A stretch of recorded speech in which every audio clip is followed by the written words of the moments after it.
today we're visiting Rex Whittle, Don Whittle, his father, and Nancy, his mother. And I'm Patty Whittle-Grant, whatever. And we wanted to talk about the old days. And we were hoping that you guys had some wonderful memories to share with us. Nancy's family comes from, what, Sheep Ranch area, or where did your family come from? Actually, what do you call it? The Calaveras. Calaveras. San Antonio Camp. San Antonio Camp. San Antonio Camp. And they were way back when, too, huh? Back They in the were. 1800s? Gold Rush. Gold Rush. Yeah. Irish. Irish. Yeah, we can't find much about them because of so many Irishmen, I guess, coming. I know. I was Margaret Murphy and John Patrick Kelley. Yeah, that's where. Why don't you guys have red hair? Because your mama was. No, they called themselves Black Irish. Oh, okay. Because my dad had red hair, and Mine was kind of reddish. great grandpa had a wife that was Irish, but which Whittle had the Irish wife? Well, Joseph. The first Joseph. The first Joseph. Oh, okay. Mary Ann Quigg. Okay. Yeah. You don't remember her? No, she passed away in 1927. Okay. I think Ray remembered her. Uh-huh. He was 2 years old, and I remember him talking about it. But, yeah, she was what they call Little Grandma Whittle. Yeah, I know everybody has different little names for everybody. Yeah. And they all went by that. But anyway, she came here from, well, I don't know, I can't really say from Ireland. Ireland. She was born in New York, man. Was she? Yeah. Her family. Okay. So then, anyway, on the Whittles, they came out of Australia and came here, and they wound up in Sonora. And my great grandfather is the one that was the Joseph Whittle that married Mary Ann Quigg.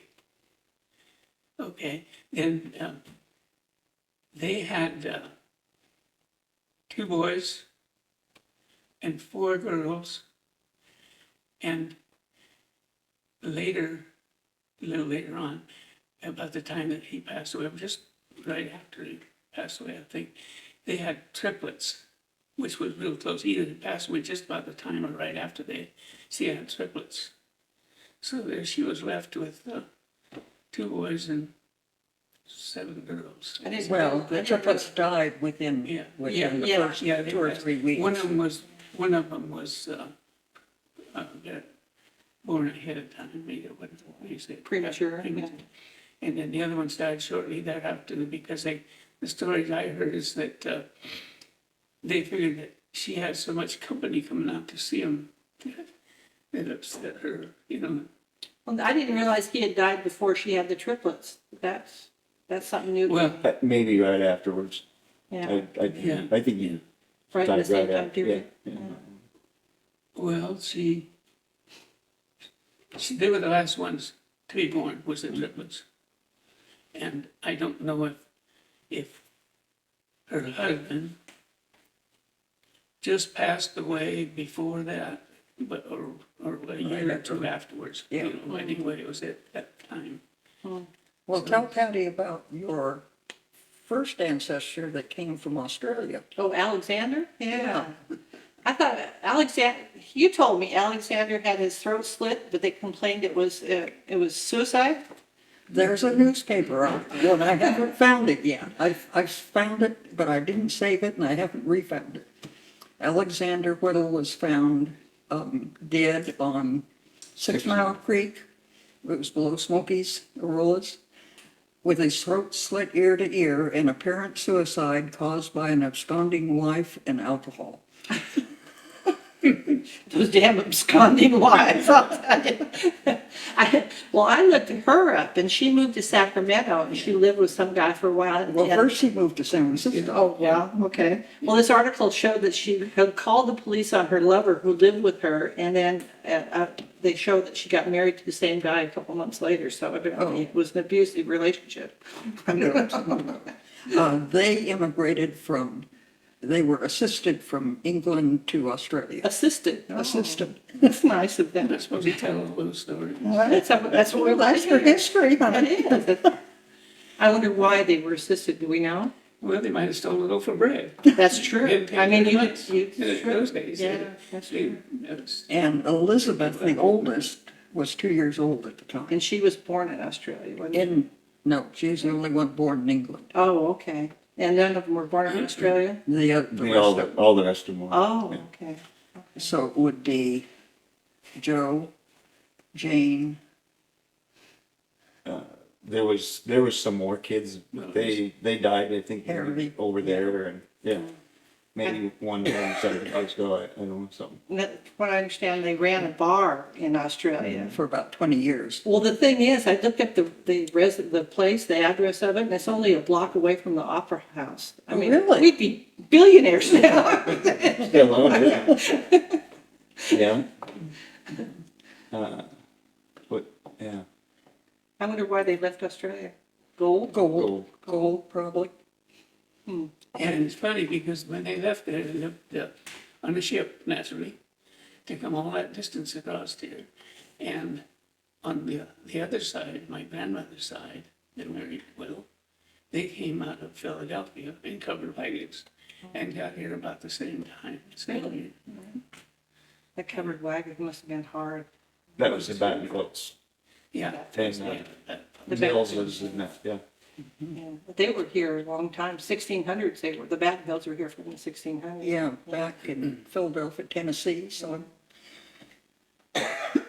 Big family we got. Yeah. Hmm. It's big, and after certain years, they well, scattered then, everywhere. wasn't Joe Whittle, wasn't he kind of known for training horses, Yeah.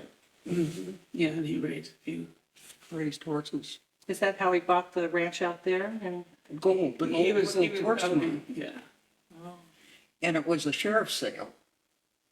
And Isaac Nance had started the homestead. So Joe and Mary Ann bought at a sheriff's sale, not paying taxes on it. And then it continued to try to, what was it, 10 years you had to do it to homestead? So it was after he died that she finished the homestead part of it. all those Joes seemed to die early. My grandfather, my dad's dad, died when he was just a kid. Yeah. Yeah, Must be. 1937, I believe, wasn't it? Yeah, Yeah, I think he was 37. I was 8 years old, I believe. And your dad told me that he never remembered his dad. And it probably hit him so hard that those things just leave your mind or whatever, you know what I mean? well, yeah, he did tell me he had one memory of his dad that they were driving down a road on a truck and his dad was driving and he was falling half out of the truck and he kept yelling, Dad, Dad, and Joe just kept going, yeah. He was hanging out. I guess he must have got back in, or that's the only memory he had to tell me. Well, the only memories that I have of it'd be your grandfather, right? We're talking about. He'd come out to the ranch, and every time he came, he'd have a little bag of candy for us kids. And he always wore the same kind of a cap, and I remember that. It was one of the little cap with it kind of folded down, had a little button like or something that held it together here. You wouldn't see them anymore nowadays. But we were never around that much, you know. He was, I think the first place they lived was out by Carson Hill. And Well, he was younger than your dad, right? yeah, 4 years after my it was. Tell them the names of your dad and Well, the generation My we're talking about. dad was born in 1800, and 2 years before that, there was another boy. His name was Earl, and he passed away about the time that my dad was born. Then from then on, there was Uncle Harry. We used to call him Babe. He was born in 1902, and then your grandfather Joe was born in 04. If I might be getting these dates off a little bit, but they're always like 2 days. To me, it was 2 years apart. And then Wint and Ida, and then Glenn was the last one born. 1910. Yeah, 11, I think. Anyway, out of there was all those boys and just one girl, Yeah. okay? And Joe, the first Joe that was married to Mary Ann, died, and they said it was because evidently at that time, everybody had to put work in on the county roads, that he was lifting too much. So he died of too heavy a lifting or something, so.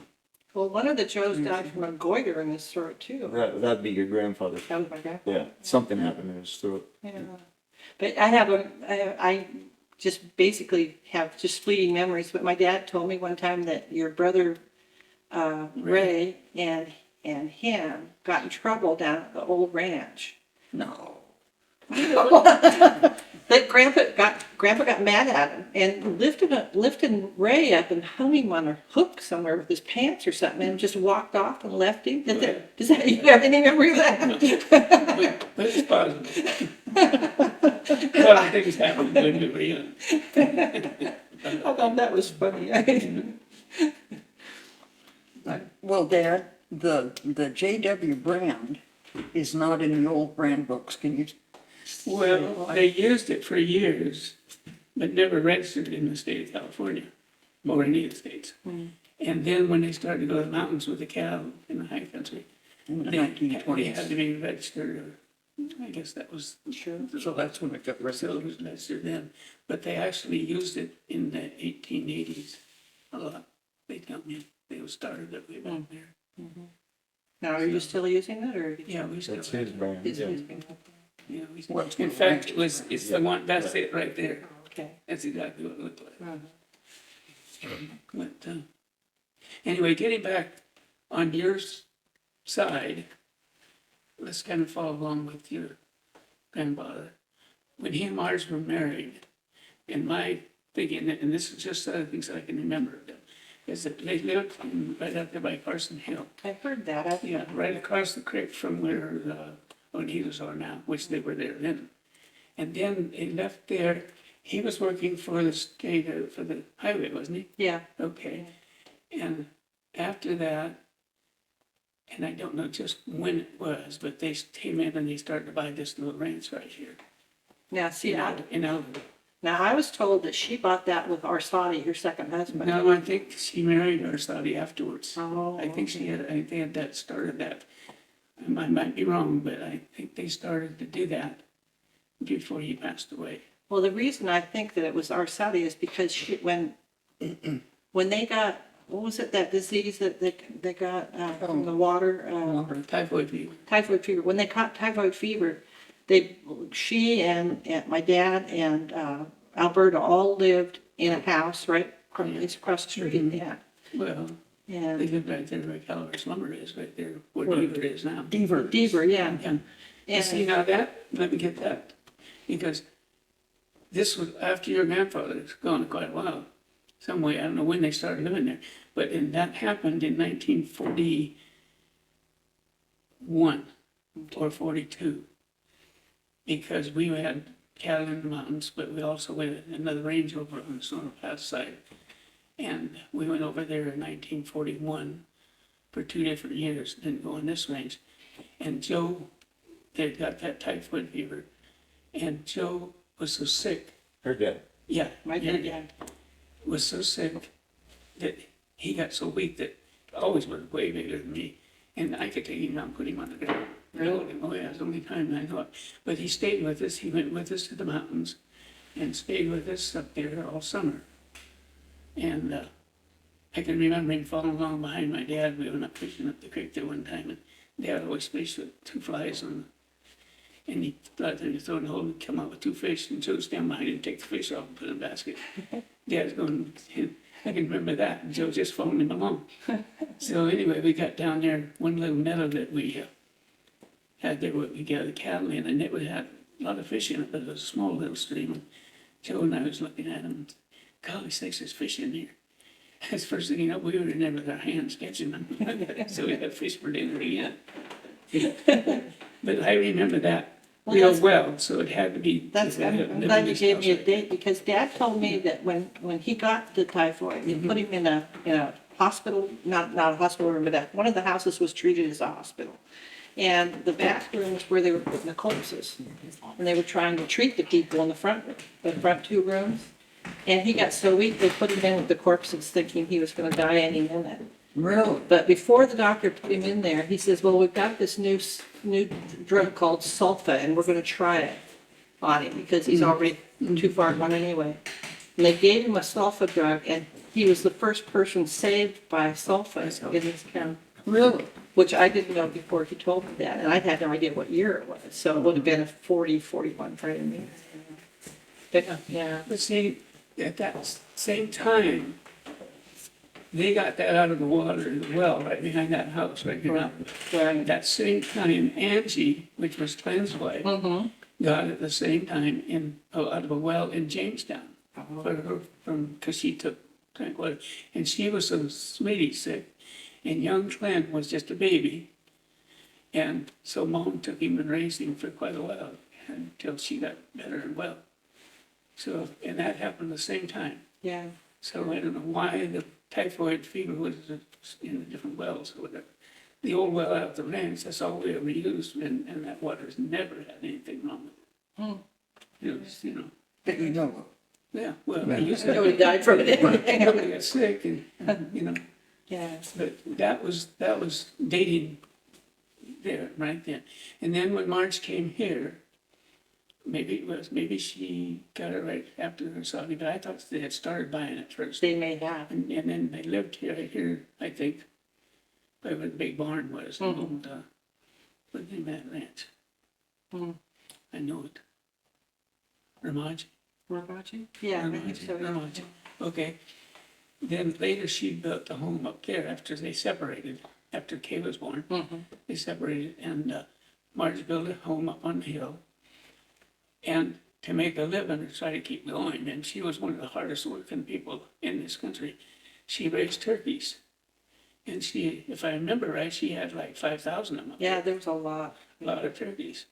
And we'd go up as kids and just help her, but she worked hard, real hard, and to make enough money to keep buy the whole thing and get it paid for. Yeah. My earliest memories of those turkeys was I was a little tiny thing, and I was up on top of a rock, and the turkeys were surrounding me, and every time you make a noise, they'd gobble back. Yeah. And I was scared to death, and I'd go, and they'd gobble around. I'd go, So I don't like turkeys too much.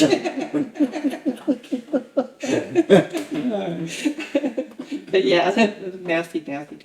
Yeah. And of course, when she debeaked them, all of us kids had to grab the baby turkeys and bring them to her, and she would burn the top of the beak off so they didn't peck each other. Right. And it smells like burning hair. It stinks. Oh my Yeah, gosh, it stinks. Yeah. Yeah. She had one of the first turkey picking things here, I think. It was a rubberized It had big thing that fingers. spun and had rubberized fingers on it. Yeah. You put the turkey in hot water, scald him, and hold it in like those fingers. And it took most of the feathers off. Yeah, it was a big drum with rubber. They weren't there. Oh, yeah. Okay. Yes, for sure. Yeah. But then you had to, finish by hand. Yeah. But she did that for quite a while. Yeah, she did. I remember. Yeah. Well, let's get back And, to and the. her mom was right with her, helping. Yeah, I know. She bitched about it for a long time after. Well, yeah, she worked right along as hard as Mars right with her. I got to tell you this story. When my dad was building this house down here on the cross highway, Mom and Grandma Marge decided they were going to surprise him by putting the roof on because it was still being built. And they went and they started from the top and put the. Oh, instead of the bottom. My dad came home and he was so mad. Water ran down one piece of water. And you'd think that Grandma Marge would at least know the difference, but the two of them did it all day long. Yeah, I remember when he built that house. Yeah, In fact, the stonework's still there. it is, yeah. We're almost right next to it. It's still there, and I already ought to live older. Anyway, that's kind of a lot of the things that I remember. Joe, we went to school together. Did you? Oh yeah, we were all in the same class. Joe and Jean and I all his cousins. And Ray and Alberta were seniors when we were freshmen. So there was 5 of us in high school here together. And Betty Volf was there. She was a cousin on the other side. She was in the school. And then when they graduated, I think Irene came in and Glenn. So there was still another, before long. Whole bunch of Whittles in the family. 5 or 6 of us, Yeah. cousins in the school at one time over here. Well, you went to school at Carson Hill originally, didn't you? When all that's gone. That's when you were living out the old ranch. Yeah. Yeah, I never- But that wasn't a very big school though, was it? It was one room with one teacher with 8 grades. And she taught us all. And the 8th grade girls generally helped her. They had the big blackboards on the walls.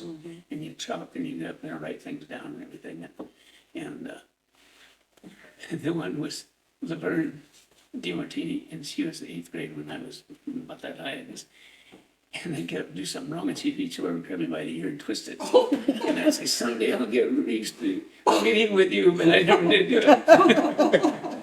That's Judy Sarah's mom. Yeah, she was terrible. Mom. That's funny. Yeah, she'd do that. Oh, she'd try to make you do whatever you want to do. And I'll tell you this one, I really probably shouldn't, but anyway. That's all right. They had flashcards at that time. You've never seen them. They were about this long, maybe, in a black thing, and it had words on it. And you got the teacher or some of the kids would get up in front of the class and flash that card, and whoever could read it, know what it was, hold your hand up, and you got to say what it was. And they were going through it, and they turned it over, and it said donkey. A donkey. Oh, donkey? Yeah.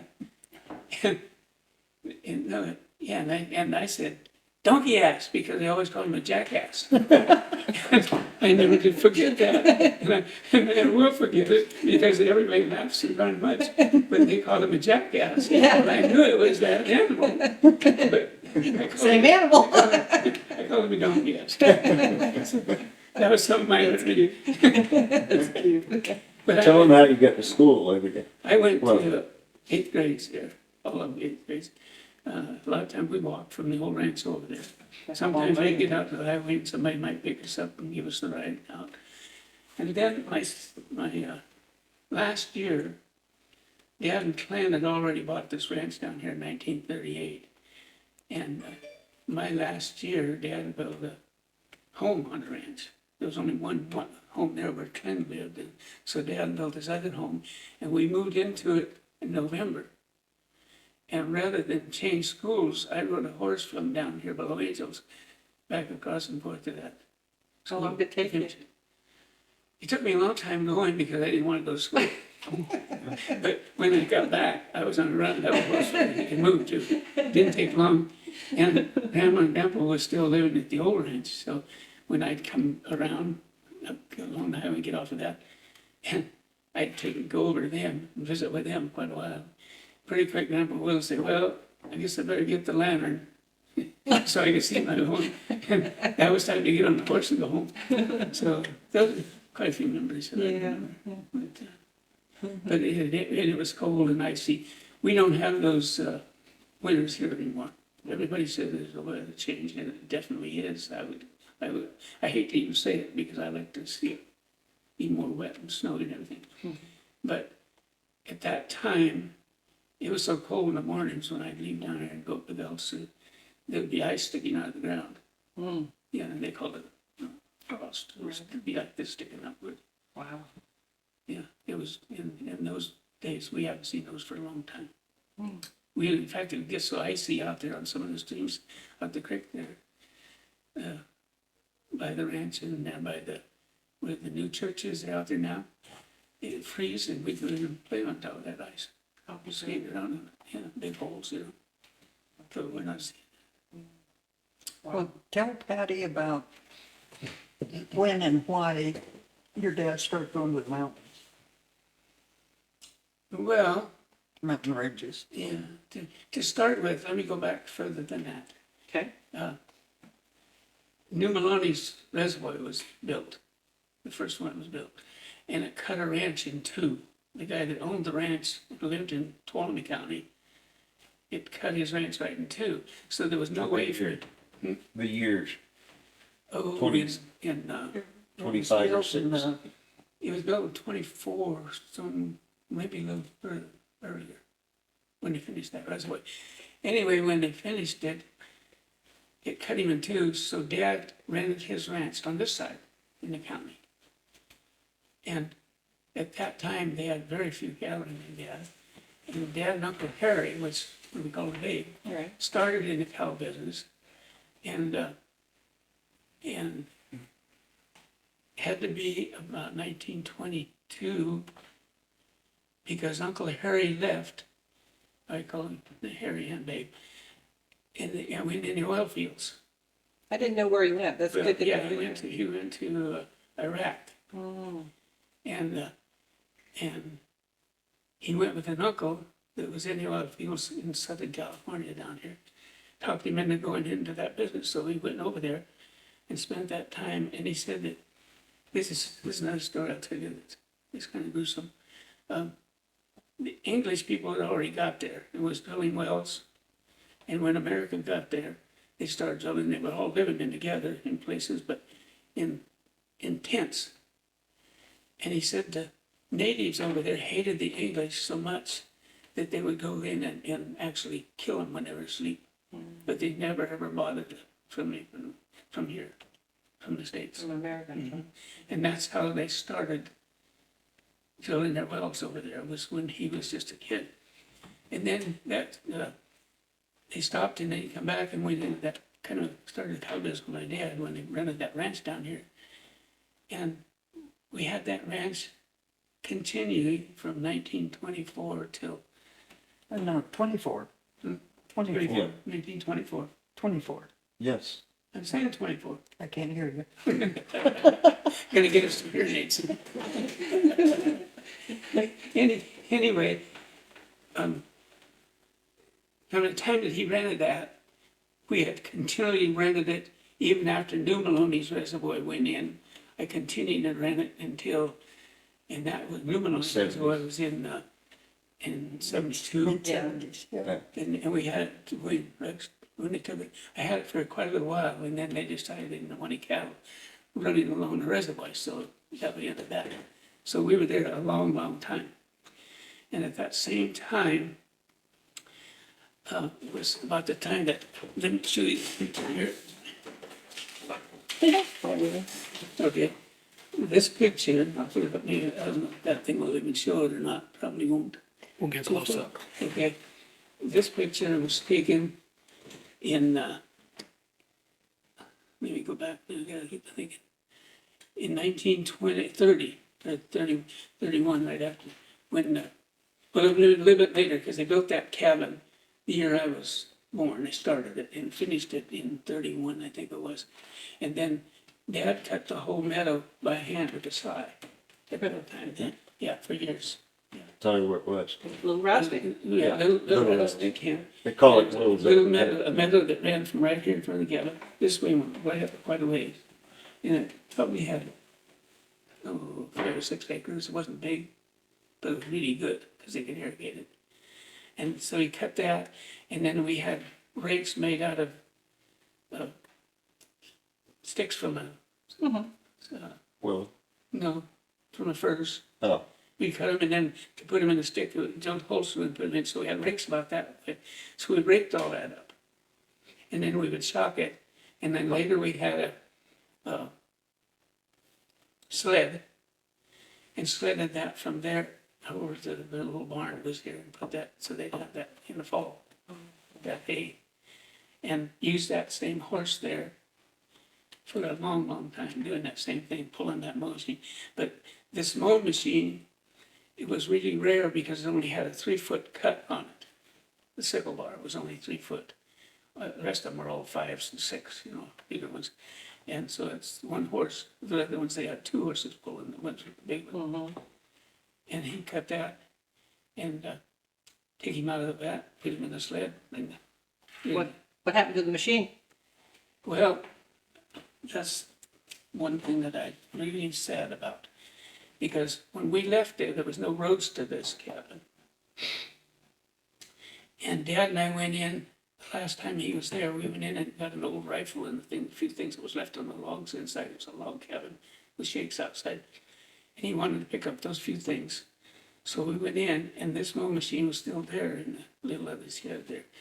But we didn't bother to get it because you have to take a horse or something to pull it clear out of there, down like to Beaver Creek, 8 miles down there to the closest road. So we just forgot about it, didn't think about it. And I'll never forget, because that day my dad wrote on the log on the inside with between the kitchen and the other one, the big room where we slept, over the door he wrote, "Don Whittle here for the last time." Oh. I think that's still there. I hope. And he put a date on it. So then anyway, this thing stayed. And later on, Virgil Calaveras started putting mower machines together down here at Maloney's. And he found this mower, I'm pretty sure it's the same one, in Murphy somewhere. Somebody on, and he got it and was putting it together. And I'm pretty sure it was it, because it's the only 3 foot that I ever remember anywhere. And had it, and when I went up, finally thought about it after Virgil died, Lori was there, and his granddaughter, and I asked her about it. She said some lady just bought that 3 foot mower not long before. Just missed So, it. yeah, so I was really, it's really a touchy thing, because I would love to have it, Yeah, you know. yeah. Well, I remember going fishing with my dad at Little Rattlesnake and Beaver. But I shouldn't tell this story either. You know, we all had screen doors, right? Well, when we'd go fishing, Grandma would cut the screen door out, take the screen with her. And, and because those creeks were only this wide, you know, she'd fold the screen door in half, hold it down, send us kids up, and push all the fish down into her screen door. And she'd pick them up and go cook them. You wasn't going to fool with that blackfish and stuff. I ate a lot of fish that just came out of the stream. You catch them and put a little bonfire, have a frying pan, and cook. There's nothing any better than That's true. fried fish like that. That's true. It's out in these mountains. That's true. Yeah. So anyway, we're getting into a lot of different stories, but I don't know if they're gonna know what you want to do. I think that they're happy with it. I think the whole idea is to just, you know, these things aren't done anymore. And Well, that's true. Yes. Well, tell Patty why we gave up the Beaver Creek range. Or talk about, Well, that's talk his about range. getting up there and how you, Okay. Yeah. how you got from here to there. In those, Oh, in okay. the dates. When we were running cattle in the mountains, we had this range and 465 pair. It's quite a few cows. that is. And those cattle ran mainly in this country right here and down Copper and, you know, ranches that we had, ran mostly, owned a couple.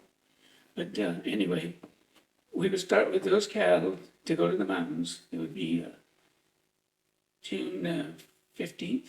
We could go in that range. I think it was 15th. Anyway, we'd take those cattle and drive them up this highway all the way to Dorrington. Well, first, didn't you bring them from Copper? Well, yeah, we'd put them up to the old ranch. Yeah, up here. that on the We'd back. bring them there. And then when we left there, everything went out over Red Hill right into Vallecito and up the highway from there to clear up there to Dorrington. And How many days? it took us about 4 days probably from Copper. I don't remember, we stopped not well at the ranch. Stopped at Vallecito, where it was. Well, you go to Avery and then land road to Dorrington. Yeah, well, that was the old road, it wasn't the other road. that It was just it. ran. That was old Yeah, road that was before? it. Yeah, That was it it. was the old road. Yeah. Yeah, so you went that way, and then you came out right up at Dorrington, where you come off the hill, and then turned there on the dirt road to go down across the river. And we'd turn those cattle loose there, and we'd stay there about 4 or 5 days, putting up fences, and then we'd go back, because they did that from, like 24, 25, up till 43. Dad and Clint got another range on Snorer Pass side, over by Pinecrest. You know what Pinecrest is here. Okay, and they got that 42, and I think it was in 43 they went on that range up there, and we no sooner turn these cattle loose, and then we go back and get the other ones and turn them, and we end up and crossing them over by Sonora and up that highway, clear to Pancras. So we were on the road quite a long ways, and quite a ways. Yeah. Quite Now, a when you were bringing them back, how, Same way, you just come down the road. spend hours and hours Yeah. rounding them up? When we'd leave Beaver Creek in the fall, we'd leave and come out to Avery. Mhm. And the next day, a lot of times we'd make it to either Vallecita or up with Bill a little bit, and then going home. Did you lose very many of them up in the mountains? Very few. There was no death loss on as far as anything that would kill them, like a weed, anything in that area there. And if you could find a track, you found a cow. Oh. But if they went somewhere and got off, or even maybe if they passed away, you might lose 4 or 5 of them. But that's about the most cattle we'd ever lose on that range there. The other range had what they called a rattleweed on it, on one area. And if those cattle got in there and ate that at a certain time, I think it was like in August, it would knock them down their hips, and if you drove them, they were gone, they'd die. Wow. It was a poison plant, is what it was, and it's probably still there. But when we stayed here on this range until 1963, right? Tom was a year and a half when he Yeah. went to Pacific. 63. Yeah, we left this range because it was growing up with timber so bad, they stopped all the natural Scared fires. to death of fire. And Dad said someday we'll lose all the cows. If it gets on fire, it'll burn everything up. There's no way you could get them and get out of it. Right. So when we were able to meet with Mike Hunt, he wanted to give his range up and he wanted us to take it over. We met with him, and so we gave this range up and went up there on the high range, which is the Pacific Valley, in 63. And from then on, we had to truck them. You know, they did drive cattle up there for a long time. But, let's see. I don't remember driving him, if we drove him up, but I know Buster was, and a lot of ones drove up that highway yet for a long time after that. Now, do you still have Pacific Valley? Yes, yeah, That's, we have that. Also another range that Rex runs on, joins it on for Sonora Pass side. It's continued across from Sonora Pass to this pass. It's about Big probably, range. well, maybe 25 miles across there. If you follow the trail straight across. and that's where you spend all your time all summer long? You wish. We wish, You yeah. think that Well, how many cattle the last time we drove out? Because we had half a ton of rollers. How many cattle were in that herd there when we drove off of this range the Yeah. last time, last time? that would have been 1962. 62. Yeah, and we were gathering. And Tonorola kept saying that he couldn't find any of his cattle. Well, we had a big gathered pasture right close to his range, and we kept pushing our cattle in there. And if we had any of his, we never left any cattle back. He always took what he Yeah, it's not supposed to be cattle back. It'll leave nobody's back, no matter who. Anyway, we'd gather into that big country. Well, a day or two before we'd leave, we had a small pasture, so we'd gather them. And Tone came over to help us, and it was raining like heck, and he came with a raincoat that was reached down, but here was rest was all raggedy. I shouldn't say that because it's his business. Anyway, we gathered all his cattle into there and came down with it, and he showed up with us and came for. Well, he came down all the way, I guess, with us, but he was the only one of his whole family. And we had all of us all cowboys. But when we came to Avery, Reggie Osborne and I counted them in there, that into the field there belonged to, where was names now? Where John Davis. John Davis is now. Yeah. His uncle had that years ago. Anyway, we counted them into there, and we had over 1,100 head of cattle. And that's the biggest number, which isn't a big number Well, nowadays. it's not, yeah, I A mean, lot of cattle, but that's the biggest number I ever was with, just moving. just cowboys. Yeah, well, and if you figured 425 was Or our 65. 65 plus calves, you know, so Yeah, that's sure. 900. Yeah, the rest of them We are all had half a towns. ton of rollers. That's what it is. It's nice of you to take care of Tones. Yes. You know, we did that year after year. And he had a few of ours, he'd bring them, but very few. hardly ever have any of our cattle come out of it. Because he was on the other side of a big ridge where they didn't mix a lot, but they did mix. But they mixed that one year because he was pushing them in that. We know that. And free food, you know. Yeah. Anyway, talking about big numbers of cattle, I'll tell you another one about this same range. When Dad was, I think he was 16 years old, and there was a Illingwood, what was his name? Charlie Illingwood from Sonora area. Went in there at the same range with cattle, and he brought him in with trains down here to Milton and then put them together and came in. And he had 2,700 head of cattle come up that they had there. And Dad helped him, started with them. And when they got to Murphy's, let's see, when they left down here, wherever they were, when the leaders got to Avery, the leaders were still in Murphy's. I was following, we're still. Yeah, that many cattle went up that road. Of course, it was a dirt road at that time, it wasn't paved like it is now. And they got there and put them on that same place where Davies is now overnight. And a lot of the cowboys got to gambling there. And there was a The Avery Hotel? not the Avery. It was the Avery Hotel was where Mrs. Avery went. But across the road, where the 19th hole is now, right below it, there was a bar there that Morton Avery run. It was a bar. So drinking and gambling with cards and all night long. Dad said about half of those guys didn't get up the next morning to go to the road. And the cattle went up that road and they went, and they didn't get them hauled across the river up there, but most of them, he said, in. And He went with yeah, Dad went with them, clear up to the river, they turned them loose. Was he 16, you're saying? He was around 16 years old, I think he said. Your dad was one of the nicest men I ever knew. He was a sweetheart. He was a great person. Yeah. Hard to beat, that's for sure. Anyway, when they gathered those cattle that year, cattle were everywhere, and they went on the riversides and all over. Were they out of Texas? Is that where you said they came I from? don't know where he shipped them from. Were they cows or yearlings? Mostly all cows, I think. Yeah. And they were longhorn cows, probably Hereford. Mostly, everything was Herefords in those days, either Hereford or a short-run cross. You don't see no black cat like there is today. Right. Anyway, when they gathered that fall, there was a guy by the name of, I start to think of names and can't think of them when I want to.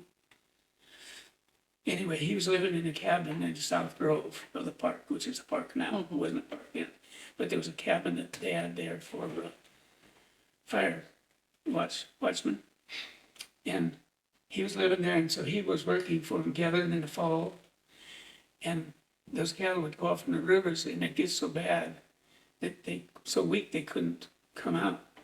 So he'd just shoot them, let them stay there and starve to death. And when they come back that fall, they were short 200 head of cows. 200? Yeah, out of the 700 head of cows. 2,700 head. 2,700 head, and they were short 200. And they weren't all what he shot. They were just cattle that got sick and died or whatever. Yeah, I always wondered about that kind of thing because, I mean, it's rough country, you know? Oh, it's tough. It's really tough. But the Beaver Creek cabin, which we've used and is still there today, was 8 miles below this one, and that was a fire station too.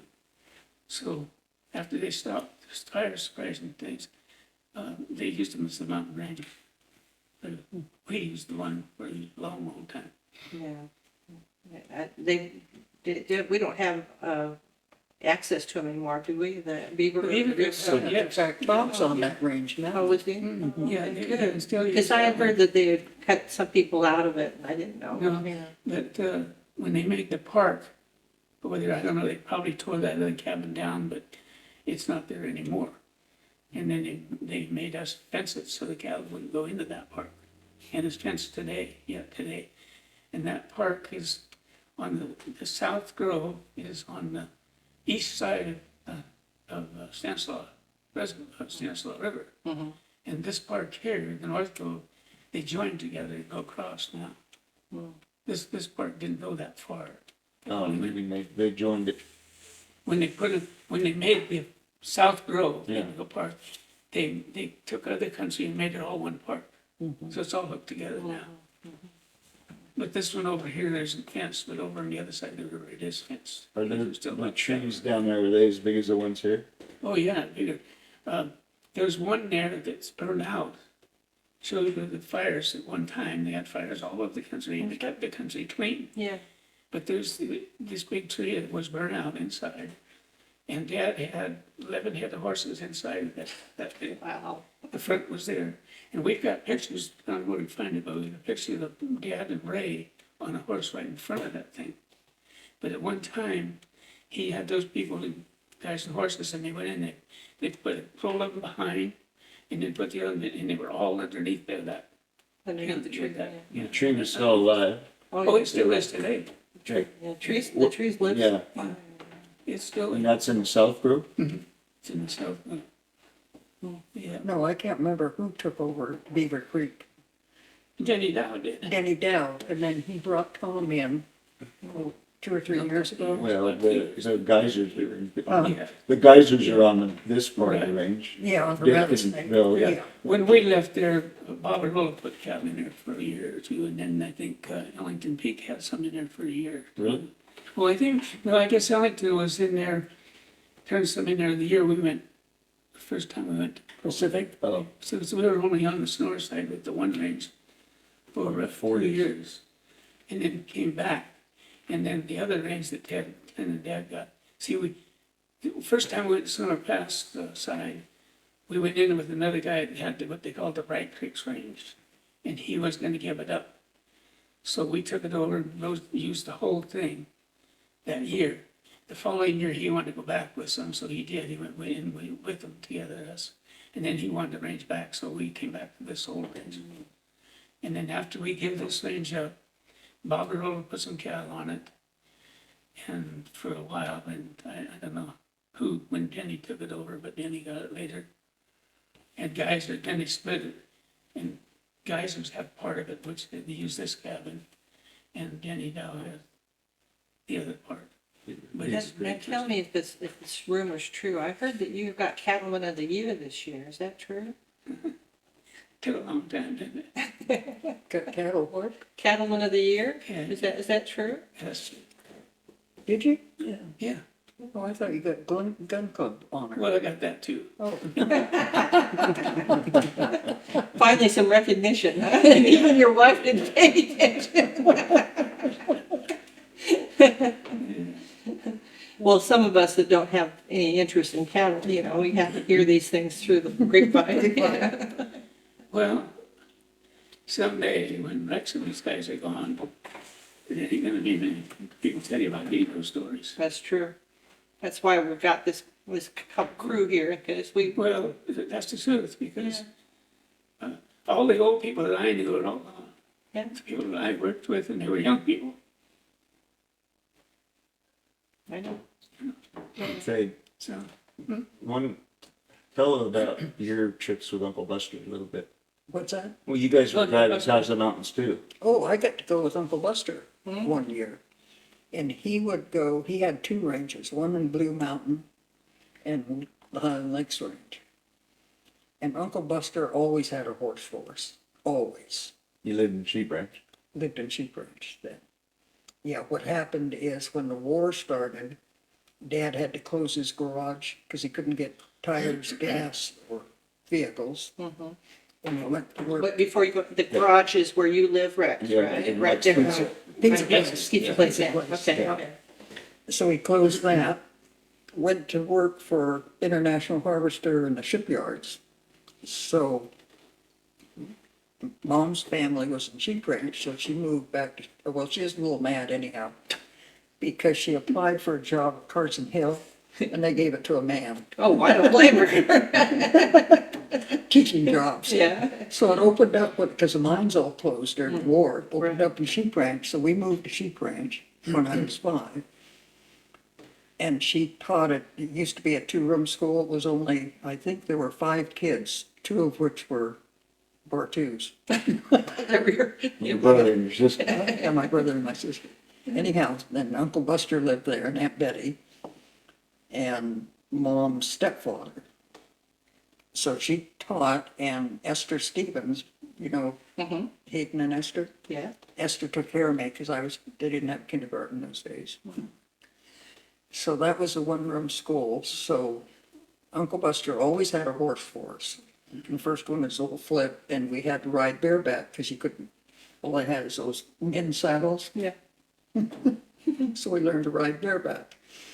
Anyhow, when I was probably maybe a freshman in high school, he allowed me to go on the cattle drive, Blue Mountain. And I can remember by that time, Dad had come back home and opened up the garage, because I remember Buster had a truck up, and he'd drive up Armstrong Road. I don't know where they came from before, maybe Copper. But he had all the sheep ranch country too. You'd drive up Armstrong Road and turn them loose in Blue Mountain.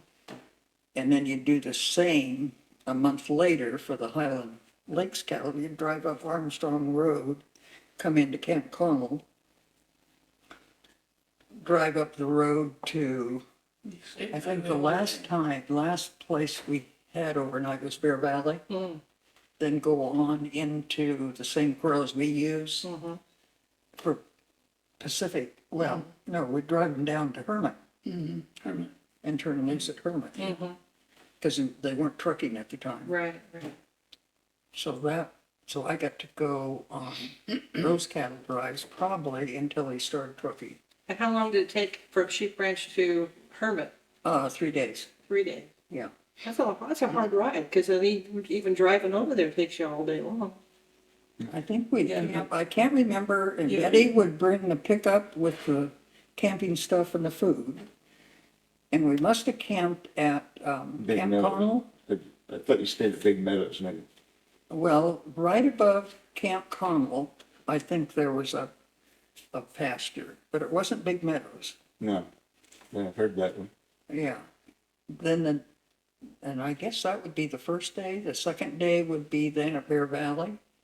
And then the third When day. he'd give copper, they would come to Osmond's and stay overnight there. Would they? I Yes. didn't drive up from Copper. Well, they went from there on up, and then, I don't know where you started with them. At Sheep Ranch? Armstrong's. Oh, Armstrong. Armstrong Road, yeah. Yes. Armstrong Road, up where Yeah. Morris's were at the end So of the that was road. like, that was like so 2 days from down Copper up to there. Yeah, I was gonna And then, say. You know, so, I'll never forget one time you went through Vernon Housel's place, and it was a road up to Morris's place where they stayed overnight. So we were going through Vernon Housel's, and he planted corn stalks along the road. Obviously, he and Uncle Buster had a little. And he said, and Kelly was with us too. He said to Uncle Buster, "That a cow eats that corn stalk, I'm going to shoot. You shoot that cow, and I can't remember what Uncle Buster said." Well, yeah. Wow. Kelly Just and to I be were scared ornery. to death. Yeah. Just to be ornery. Yeah, he planted 2 rows of corn stalks right alongside. Unbelievable. I mean, you think the old people were nice, but that's not true. most of them were I bad. know, I know. In fact, all the ranchers worked together at one time or Yeah. another. And we still do. Yeah. You know, you use one another's labor. Mhm. You can't afford to do it You all have to help yourself. Right, You have to help, exactly. yeah. Yeah. But, Yeah, Grandma Marsh told me that she was in on some of the oh, rides. sure she would have been. Yeah, Yeah, she would have. yeah. But I don't remember Probably Dad telling me. probably some of her sisters too. Maybe, Like yeah. Kate, I think Kate used to come up and go with them. Her oldest You know, sister. I don't know too much about her She sisters. lived lost. I just meeting them, but I don't know anything about their life, yeah. Well, she lived in Los Angeles. But, her husband, they drove it. Well, when we drove up Highway 4, didn't we eat at the Avery Hotel? Yeah. You know, Yeah, and we did. yeah, on Uncle Buster's, Betty would bring the pickup and she probably pre-cooked it, the meals, and then no tents, but we all had sleeping bags, so we'd just sleep around the campfire, I guess. Yeah, we had a little fire. I remember somebody telling me that what was your uncle that owned the butcher shop downtown? That was when, Win, okay. Somebody told me that Win could take a bag of flour and pull down the edges and put the milk or egg or whatever it was and beat it up and make it so that he could make whatever the biscuits they were gonna do in the top of that flour and then cover it up and be. And I've always been fascinated with that. I've tried it a couple times. It's hard. But he knew just enough to, Yeah, to mix have it it. ready. You knew about that? No, I didn't. Well, and when you drove them, didn't Angie burn the food? yeah, a lot of them, and that's another thing I was gonna tell you about too, is at that time, things was bad, all through the 30s and into the 40s, well, till after the war, wasn't good. And we ran all of those cattle, all the operation with one pickup. One pickup, my dad owned the pickup, and we had an old Ford pickup, Ford truck, half ton that was come with a ranch down there when they bought it, and it hauled hay or something up the mountains if we needed it. But until after the war, those were the only vehicles we ran. And Angie would drive and come and she'd have food and feed us. And then when we'd get to a certain place, if we had a place to keep the horses, we'd leave the horses and then come home and then go back the next morning, be there at daylight, saddle up and start the cattle and go. And from here, when we leave the ranch here going to the Pinecrest side, to Sonora Pass side, we'd get over there right where the roads fork at Columbia and Sonora. You know, the roads fork right there. It was a big field right there. Not big, but it was only one. We'd stay and go in there, and then we'd camp there. We'd, like you say, we'd have food and stuff, but we'd stay there. And funny, because there was an old guy that lived right close by, and whenever he'd hear those cowbells coming, he'd come over and visit with us. And he'd come over, and here he'd come, and he'd ride an old horse that was always a whinnying all the time because he heard the cattle and the horses, I guess. But anyway, we'd get ready to go to bed, and he and my dad would still be talking about stories. And we're trying to go to sleep, and those two guys are blah, blah, blah, blah. And we're always wishing they'd sleep. Anyway, that's one place that we stayed with the cattle.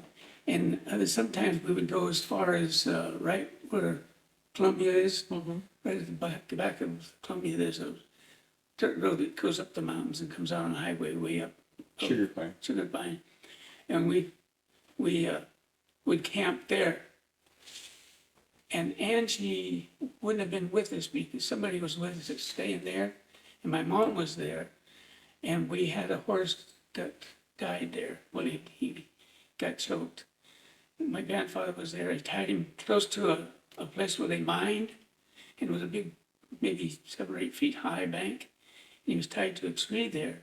And he got around the tree and fell over that bank. Oh, boy. And Mom heard it.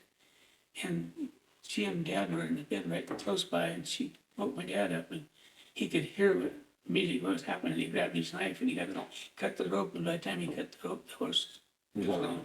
Yeah. So that was a tragic thing there. But one time when we were there,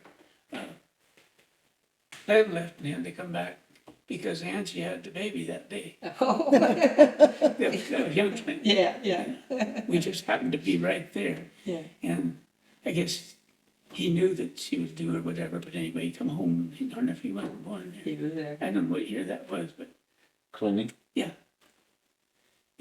Well, he was 9 years younger than Lauren. Clooney? Clinton. Wasn't he born about 40? Well, 3 or Lauren was 4? born in 34, I Oh, we think. were going up those ranges. Yeah, about 43 maybe. Yeah. But talk about that night. Something happened. A train come by and struck. Okay. There's on that same dirt road, when you get up on top, it kind of leveled off for a long ways. And there was another place we camped right out behind Twinehart. They had a place there where they camped with the cattle, and we camped right there with them. And along about 3 o'clock in the morning, or maybe earlier, a train that hauled logs out of the Beaver Creek country come by right through there, right close to that thing. And it was going up, And when it came around and made that noise, those cattle broke out. And luckily, they started the right direction, and they started up country. And all we could do was just grab our horses and put it on the saddle and just follow them. You couldn't see them. We just followed those cattle and those wagons. Finally got daylight. So we just kept going. But, Wow, yeah, yes, those things actually happened. you lucked out, really. Oh, yeah, really, because they went the right way. I was telling you about leaving when my dad built the home in November. I rode a horse from there to Carson Hill, which is about, 5 or 6 miles. In what year, about 1942 or 3? It would be my grammar school last year. I graduated in During the war. 47. Graduated 47 high school, so it was 4 years before that. What would it be? 43.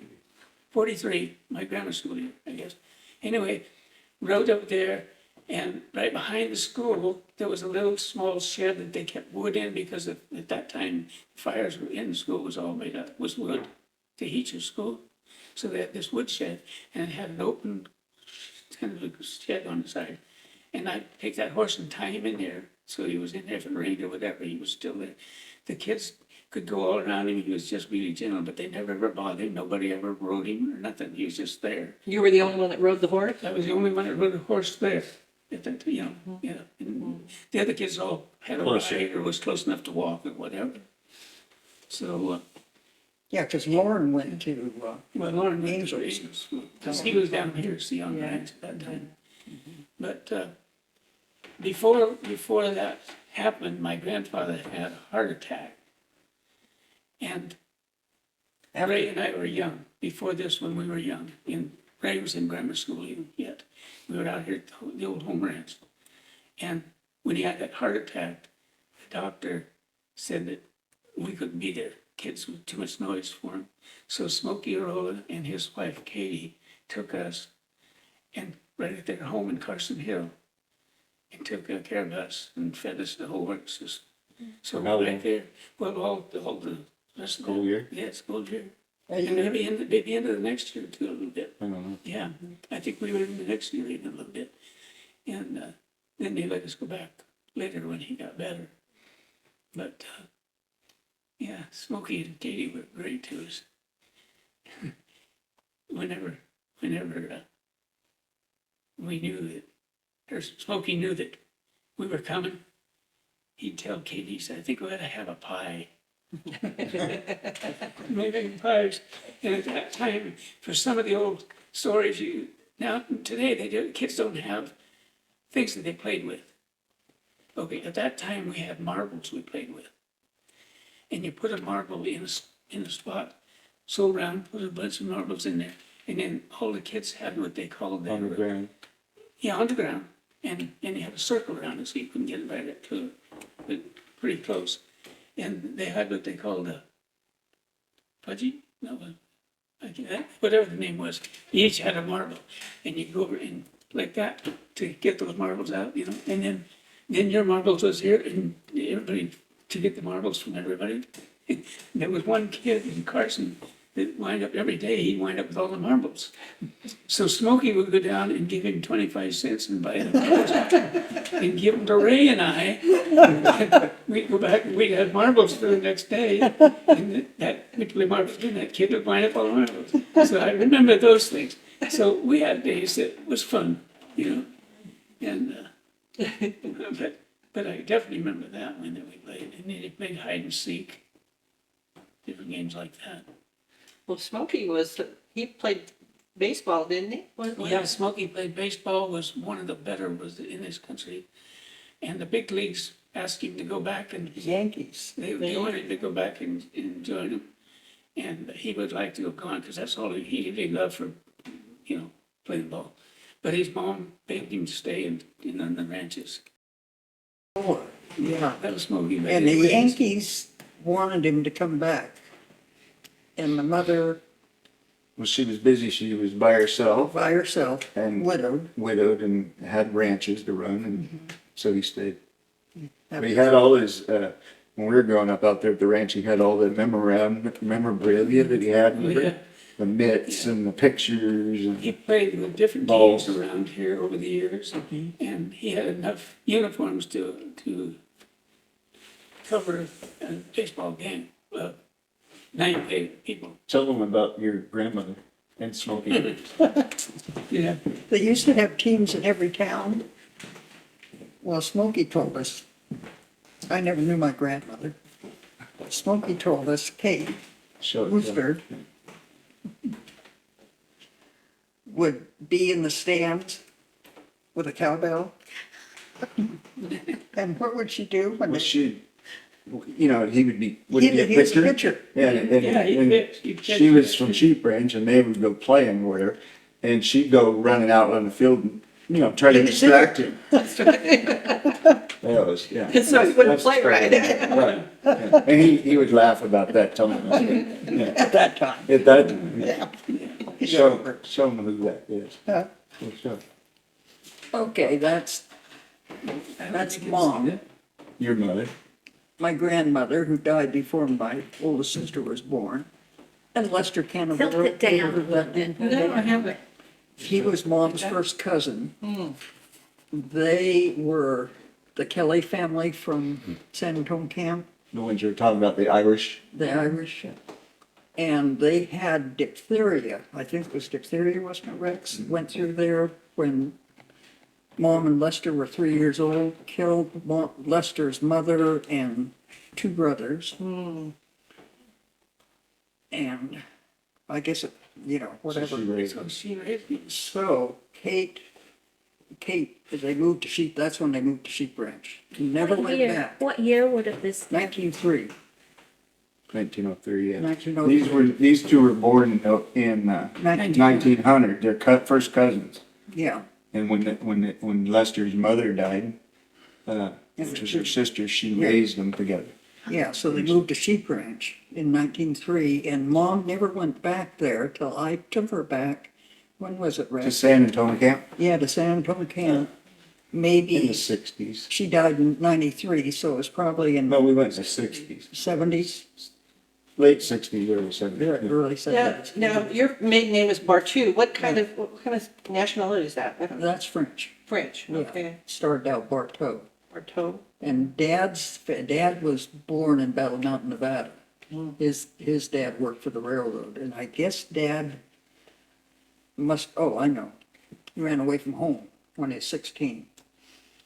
He said he never wanted to be in the cattle business because he lived with a friend of his, The Marbles. the Marvels in Nevada. You have to get up at 3 o'clock in the morning and break the ice off the watering troughs for cows. I don't blame you. So tell them how he got here. So he ended up in San Francisco before the First World War and joined the Army, and evidently the Army called Grandpa and said, "Your son is here," and he says he's 18. Well, I think Dad was born in 1904, so he was about 16 at the time. Grandpa said, he said he's 18? Yes. Is he 18? Well, if the kid says he's 18, he's 18. So he was in the Army for a couple of years, and then he came here for the gold mines, I guess. Copper. Copper, Is yeah. that where he met your mother? Well, he must have been all over Rex because he didn't meet her till the 20s, mid-20s. Right. I Yeah. don't know, but he met Mom in Copper. Well, back then they had dances every weekend. You got a chance to meet everybody. Well, she lived in a boarding house, and so did he, because she was a teacher down there. So that's how they got together. And then kind of lived in Jackson at one point, in the mines. He always worked in the Silver mines. Creek. And then in the 40s, or in the 30s, either the year before I was born or the year after I was born, 36, 37, 38, he opened this garage, and I cannot find, I can see this guy named Riley, evidently lending the money to do it, and there's a picture of Dad and Riley in front of the garage, and I can remember meeting him. Dad took us to San Francisco once, and he was in the, St. Francis? well, no, in that big parking garage, what they call it. Anyhow, he's parking cars, and he had like a leather brace and like roller skates, and that's how he got along, On his knees. on his knees. Wow. And there's a picture of him with Dad, and Catherine and I could not figure out, and there's nothing Dad left that tells us who he was.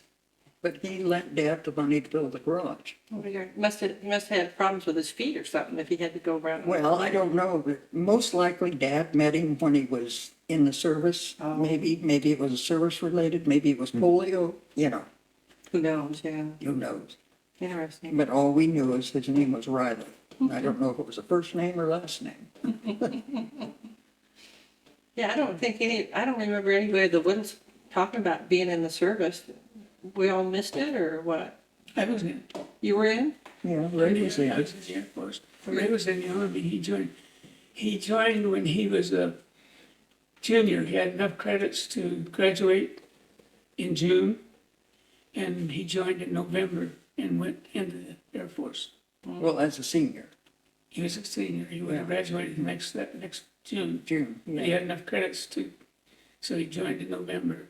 And about that same time, several of the guys right here did the same thing. Anyway, he went in the Air Force, and then later on, we wound up in Japan, and also in the Philippines, and I don't know where else. But You got to the Philippines or? no, I never got out of the States. Hmm.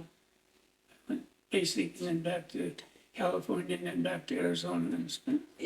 There's that time period, like my dad said, that he was too young for the Korean War and too old for any other war, so he missed all of that, you know. So, my generation, they all went to the Vietnam War, you know. You see, your dad was a year and a half older than me, probably. I think he was born in 27. Gene was a year older, just a year older, born on 1st of October. And both of them were married at the same time when I went in. I think that's why they didn't go in. Oh, really? Yeah, and Glenn Vergara, Yeah. my cousin, our names was kind of gonna come up. We knew that for the draft. Sure. And we didn't want to be drafted in the Army, so we decided to join the Marines. And we got to San Francisco, and then he couldn't pass the test, and that held us up for a while, and finally an Army guy come in and say, I got a room for 2 guys to go in the Air Force. So that's how close I was from the Marines and the Air Force. And Glenn, they were going to send him home because he couldn't pass the Eye test? Yeah, eye test and yeah. So anyway, we both went in. What'd you do in the Air Force? I was in mechanics mostly not for airplanes, just trucks and cars and all that stuff. And Never got to fly though, huh? no, well, I flew a couple of times just playing ball, but that was all. But you didn't learn how to fly. Oh, golly, no. Well, and on the draft, they didn't draft anybody in agriculture, did they, Dad? At some Yeah, point? no, at one time maybe they didn't, but they were at that time. Yeah. I know during the war, they closed down all the mines, and Oh, yeah. my grandfather Val's mine was the last mine that they closed down. And I often wondered, you know, if he went back in and got as much as he could before he could leave. But, okay. Maybe some other time we'll be able to talk about the mine. Oh, yeah, I didn't, yeah. Because you would have something about My that. stories. Yeah, I didn't know that the Whittles made the money for mining, to buy the branch off the mine. Yeah, the old little quarters. And I don't know where that's even at. I know it must be out in Wood Ranch Road. but- It is. We have time, we can fit that Isn't in. it on, It's right where Furman and Janet Janet lived, up there on that hill? On that hill, Yeah. yeah. Yeah. Jody's Mm-hmm. mom and dad live up there. Oh, okay. But there's the holes right there in the ground. They said that he got enough money out of that hole right there to purchase the old ranch. Yeah, but it was at a tax sale, so it It was. was a tax sale, but Yeah. that's where he got the gold, Yeah. they said. And And that Uncle Harry, little grandma sold that to Uncle Harry along with the kids' part of the old ranch. no, Yeah, no, I think, remember I told you, I think that we read somewhere where the lawyers, after their father died, the lawyers took that mine in payment Oh, from her to settle the estate. Hmm. That's what I read somewhere. okay. Well, what if somebody owned a mine way out of Sonora, what kind of mine? Patty. Tungsten mine. That's gonna make the Whittles rich. The That's what- tungsten That's mine? what I was told. Yeah, the tungsten mine's gonna make you rich, huh? Well, damn. So they've got, That's why she married me. Oh, okay. I remember going back there. That was one hell I of a remember you road. going back there. That was a hell of a road. Yeah. Scared the crap out of Well, me. they did you get one or two claims? Well, patented? one is patented, that we'll have forever, it will just pay the taxes on it. Yeah. And the rest of them, they're trying to take them away from us, and so I don't know Yeah. what's gonna happen there, but we had But there's- 22 claims there, all tungsten claims, tungsten mine. And how'd you Tell me find who's it? that and how you found it. Well, we're gonna run out of time. Well, We can he'll still- cut it. We have some time. Put another one in if they want. Oh, that we was doing. Anyway, we were up there, went on a fishing trip from the Crabtree Cow Camp back into that area back there. And right next to the park, really, Yosemite Park. Yosemite Park. And it's in the primitive area. Anyway, we were back there and encamped in Horse Meadows. And Lauren and my dad went up on the mountain and just riding, looking around, and Dad seen some rock on the ground and it looked different. So he picked it up and threw it, carried it back down. I don't know if they had a pack horse, but he just had a few little pieces. So anyway, he brought it home and put it down there at the ranch by the house in the garage. And Ray came down one day and he seen it and he says, "Where'd you get that rock?" And Dad said, "Up there in the mountains." Told him where. And he said, "Well, I know a guy that's logging with me up in Arnold's. He does that kind of work, assaying." Said, "Can I take it up and show it to him?" Dad said, "No, go ahead." So he did, and he ran different tests on it. Why he didn't know at first, I don't know, but he ran some tests on it and didn't find it. Pretty quick, he ran a test of tungsten, which is scheelite, another word for tungsten. And when he did that, he just shaking. It just made him so nervous because the rocks were pretty rich with it. And so Ray brought him down to my dad, and then so boy says, he says, "We got to get up there and go do that, get those claims and find it. Look at that." And Dad said, "Well, there's no way we go up there. It's wintertime, and it's about 6 or 7 feet of snow, just covered up." So the next spring we went in as early as we could. It was April or May, I think it was, and got in, and he went with us. And when he seen that, he just couldn't imagine that it was much because he could see where the rock, where it laid, the direction it laid. So that's why we went in then right afterwards and staked those claims. And we also staked Horse Meadows claims to use as if we had to someday use the dry end of them and put them for setting up mills or something. That was the idea of it. Anyway, the day we did that, and I think it was the next 2 or 3 days after they did that on those claims, somebody came in and was going to stake the claims in the meadow. And we just did that. Just done it. Wow. Yeah. And those would have been just the gravel claims. Well, did anybody ever? Oh, yeah, we set up a mill. We had a mill in there. Yeah, Uncle Harry provided the money to buy the mill, didn't he? Yeah. So he was brought in as Well, I know well. one of the Arollas was to be one of Well, those. first Virgil one brought Rowan, in Virgil Rowan to be the lawyer part of it. to be the lawyer, so he was brought in as a partner. Yeah. So then we put that little mill in there, and at that time, it was worth $63 a unit, which was, a unit was 20 pounds of concentrate. Not just that, but there's other little rock stuff. Most of it was clean because of the way they process it. But it was worth $63 a unit.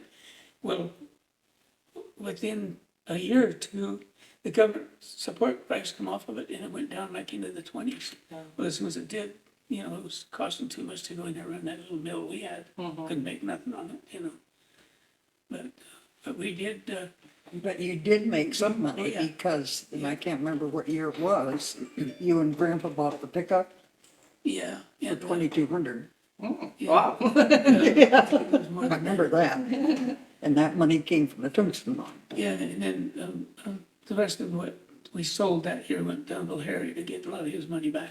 And I'm pretty sure he got most of his money back. The first money that he put up was to buy a Caterpillar so we could open and build another road from the extending.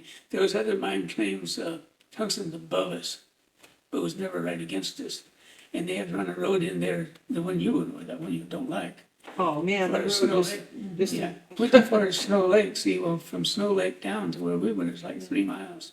Yeah, it was a So scary we got road. that 8 Caterpillar and Ray built the road down. Forest Service helped us design the road, where it could go and whatever, set it up and all. And since then, all they want to do is take everything away from us. Yeah. But they actually did that and went in. But that tungsten mine's gonna make us all rich. Well, I hope If so. you can get it out of the way, if you can get it out of Even the way. today, right today, if you could they- get out of there, They say it's the richest deposit of tungsten in this country. in this whole country. China might have one richer. China's got the biggest part of it. And tungsten's used to make gold hard? No. Gold and steel. No, steel. Oh, make steel. Oh, okay. They use it in light filaments and also in spacecraft Yeah. to keep it from burning up, coming back in the atmosphere. See, you can make your fortune that way, and I could bum off of you. You can go back there. So I think, didn't you say you took me in when I was 5 months old? And you had Patty with you? And your dad drove? Had Lauren. Wasn't it Joe drove you in? Huh?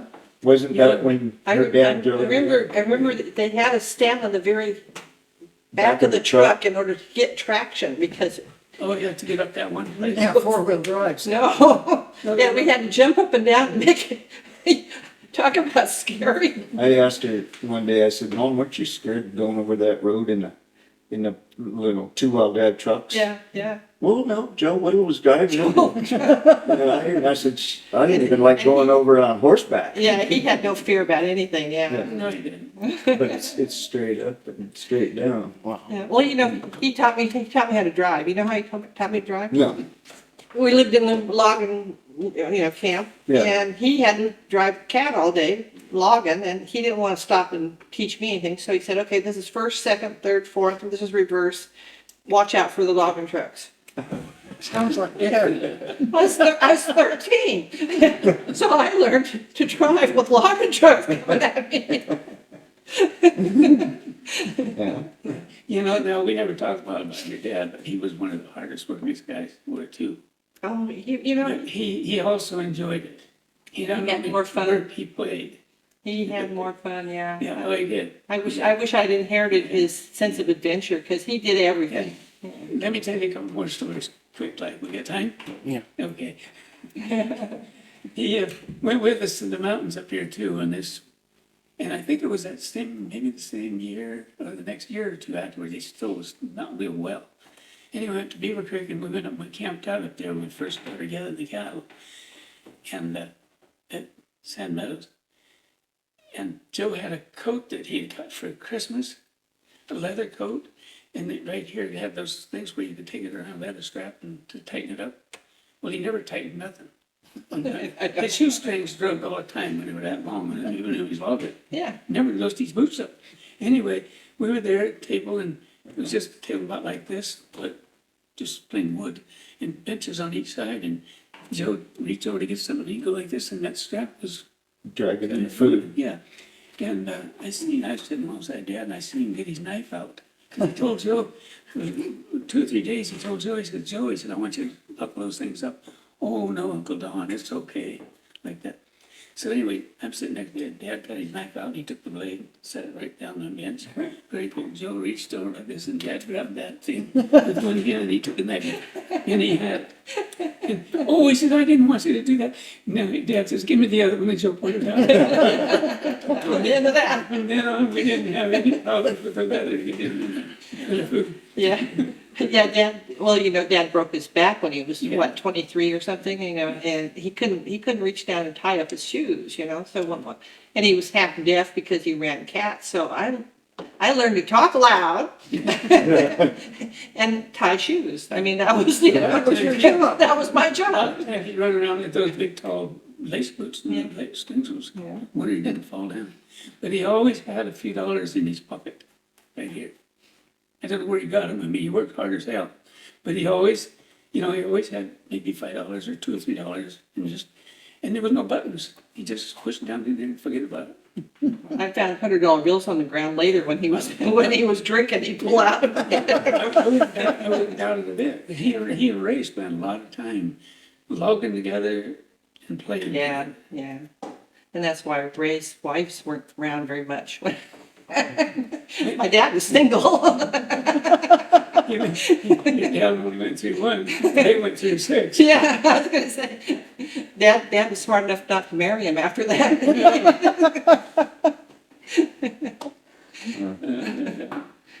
Yeah, I was telling my grandson, Brandon, about his grandfather and how he went to the Philippines and did this and did that, and it sounds made up because he Yeah. did so Oh, many yeah. things, Yeah. And of course, the last big thing he did was go to Alaska and have that big mine up there, and took my brother-in-laws, and they have stories, But what cracked me up is one day Bill, my mom's husband, and my dad, mom and dad divorced when I was 5, right? So they weren't talking to each other all the time I was growing up. They called each other names, They finally made up on the day I got married. They went down to the bar and they got drunk on the day I got married. And they made up. And Mom introduced my dad to her present husband, her third husband. And they liked each other so well that Dad would go over there. He wouldn't come to my house to have breakfast. He'd go to their house. And one day Mom says, "God damn it, Joe, I divorced you 40 years ago." And anyway, Dad's latest gold thing, he convinced Bill to go with him. And so Bill and my dad ran away together and left my mom at home. Didn't they go up there with that ball? Yeah, it financed the whole thing, yeah. It was up there earlier Yeah. on those mining claims. Yeah. But the problem with it, the gold was too deep to the gravel. Gravel, as Joe told me, was too much gravel to move to get to the gold Yeah. in that area. Otherwise, he said it was rich, It was very rich, and but there's, yeah, just had to move too much overburden to get to it. well, and too, the government, the water Yeah. up there would come in and it would be so dirty you couldn't see your palm of your hand with a handful of water because it was all glacial water. Yeah. But in order to take the water out, use it and then put it back in the creek, it had to be clear. Yeah. Yeah. Government at work, right? Yeah. Yeah. And so that took a lot of time because you had to settle out before you could put it back in. And, Well, was he at what they call North Pole? yeah, he lived at the North Pole, yeah. There was a thing on television last night, showed a couple was from North Pole, and I said, that's where Joe was. Yeah, yeah, a little tiny town, really, not Yeah, much. not much there. Yeah, I went to visit him once. And, Yeah. But you mentioned the Philippines. Did you ever tell him about, well, you couldn't tell these people. He went over there to log mahogany. There was a lot of mahogany in that country. And he found out that it was there and it could be logged. So he talked to a guy by the name of Potts into going with him out of Modesto area. Went together as partners, went over and got to that area and was starting to set everything up. And somehow they were going to fly somewhere, and the plane went down with them out in that jungle. And when it did, it killed Potts, and it killed the pilot. No, the pilot the left. pilot left The him. pilot left with a machete, and he cut his way, machete or whatever, and he cut his way out of there and got out. And Joe didn't get out; he stayed there with Potts as well. Finally, he left, and he finally got through the jungle enough to wind up with some of the natives, and they couldn't talk English or nothing. He couldn't talk their language, but he said that he was darn near starved to death. He told me at that time, but they fed him and took care of him, and then eventually took him to where he could get to the country or somewhere. They took him from to the missionaries from That was yeah. But He told me that. what fascinated me was when he says that very first village, and he was just so hungry, they gave him an egg, a raw egg. And he says he was so weak and he knew that he needed the nutrition, but to suck a raw egg was just more than he could do. And they had boiling water there, or some kind of liquid, and he put the egg in the boiling liquid and then fished it out and broke it open, and the natives had never seen that before. Really? And they were fascinated. That, Yeah, that he cooked it. Yeah. You know what else he told me? That the natives would have dogs Right. and they would feed them rice. They'd starve the Starve dogs. how they were. Then the dogs would eat all this rice, and then they would cook the dog, rice and all, Yeah, and eat it. yeah. The dog, The the dog, rice, and the rice right out of his belly. the rice would kill the dog. But what, Probably, maybe, no, I don't know if it killed him, but he said He said it was they- cooked inside. Yeah. They ate the rice out of his insides. yeah, he said the only thing that bothered him really badly on eating the food that they served him was they had a roasted monkey and Yeah. the little Oh. paws looked Yeah. like human hands and he Yeah. couldn't eat it. couldn't do that.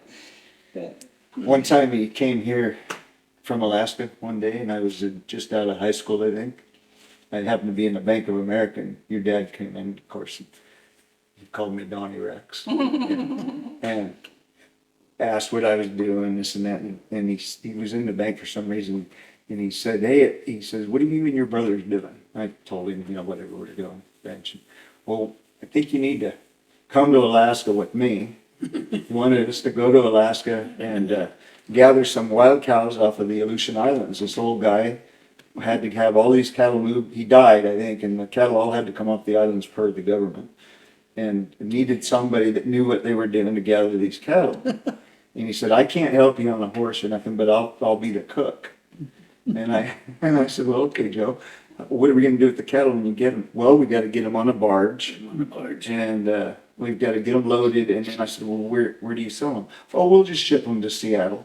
Yeah. And, now that's close enough. I said, okay. So anyway, I came home and told Dad I was thinking about I need to go to Alaska with Joe. Yeah, And he you told wouldn't let him. no, he said we were crazy, and Joe was a millionaire more than once. Oh, yeah. He spent. This wasn't any Yeah. Yeah, You ruined the adventure of a lifetime. I wanted to. I really did. I wanted to go up there. The cattle were probably still there. They're probably still there, and it probably wouldn't have been as easy as we made it sound either. Yeah. But that's how it was. Yeah, Adventure. well, and when I tell people that he was a cat skinner and a logger and a gold miner and, I name mahogany. And, people look at me like I'm crazy and he's been in airplane wrecks and you think it's all made up, but he was not afraid to live life and I wish I was more Oh, yeah. adventurous like he was. Not being afraid. Beaver Creek cabin, which is the one I'm telling you below this one. Your mom and dad and Ray and Mary were staying there, loving. They were staying in that cabin. And a bear came, Beaver Creek, and a bear came around. And I guess the dog was running up one of the trees right by the cabin. And Joe says, the bear's up the tree. Marion says, Joe, get an axe and go get him. They're probably all drinking a little bit. I'm sure he got the axe and he started up that thing to get the bear out of the axe, but I don't think he ever got the bear. It was I probably took down. I think the bear got higher than he did. But no, see, your mom says, yeah, Joe, get that, go get that bear. Well, yeah, when they were up in the mountains and Mom had, she was in the camp, and he'd be off and he'd come in. He and Ray were logging. Yes. And Ray's wife at the time, Mary, she would get out there and she'd sit in the creek and she'd wash those clothes and it was just such a hard job. Oh, this is just so. And Mom went and got a piece of baling wire and put it through the belt loops of the pants and threw them in the creek and tied it to a And watch all day long. Mary was so mad at my mother. Just look at it. Yeah, goodness, well, we could we could tell stories forever, I guess. Could we have one of how y'all met and got Oh, married? boy. Is it too long? No, it's pretty short. either. Let me hear that story now. I didn't have a date for New Year's Eve. And that is terrible if you can't go out on New Year's Eve. Downtown, Angels Grove Groceries used to have the store where Turns. Turner's is now. And evidently I never went there, but evidently on Christmas Eve and New Year's Eve, they always had a little party in the back room. So I was driving downtown, and this one comes out of Christmas Eve. This one comes out of the store, and he staggers, and I had to stop so I wouldn't hit him. Yeah, you stopped on purpose. Well, you were cute. Eddie and Catherine, my sister, wouldn't take me out to gun club. So I got him talking around, what are you doing New Year's Eve? He finally asked me to the gun club. All right, That was our first date. all right, yeah. And I left, when she left, I left and went to the bar, right straight where I was going. Pioneer Club, had a few drinks. I remember that. Yeah, remember where the Pioneer was? Back then, there was like 5 bars on that side and one on the other. Bell Sierra, the Pioneer, Down at the hotel, Bassinet, Yeah. and Mills Corner. Mills Corner, and across the street was Joe's place, my uncle. yeah, that was right here. Joe's place, you know. I don't No, remember no, that. it was right downtown, across the street from the park. Oh, yeah, Yeah. yeah, I don't remember that one. where the new building is there now. Anyhow, so he dated me, and then I think he took me out one other time. And evidently, he found out I was under 21. Uh-oh. Oh, that's another story. Well, I thought she was closer to my age. I didn't even think about it. Glenn Guerra, my cousin, is working down here at the Chicken Shack Yeah. in the bar. Yeah. So we're together and we drive up and go in there. Went up to the bar and I ordered a drink and she says something. He says, I can't give you a drink. And I said, why can't you? Well, she's not 21. I can't give her no drink in here. Oops. He didn't do it either. He wouldn't. But she drank a few drinks long before that. I know that. I know the stories. But anyway, that first night that I took her to the gun club, that's where we were at the gun club. And she makes herself a nice dress or skirt or whatever it was. And we're dancing, and I kind of picked up and just went like this, and the whole side of it just Side. the bottom. Her dress just went like this. First date? Oh, my God. First date. And just like that. I said, oh man, what am I doing now?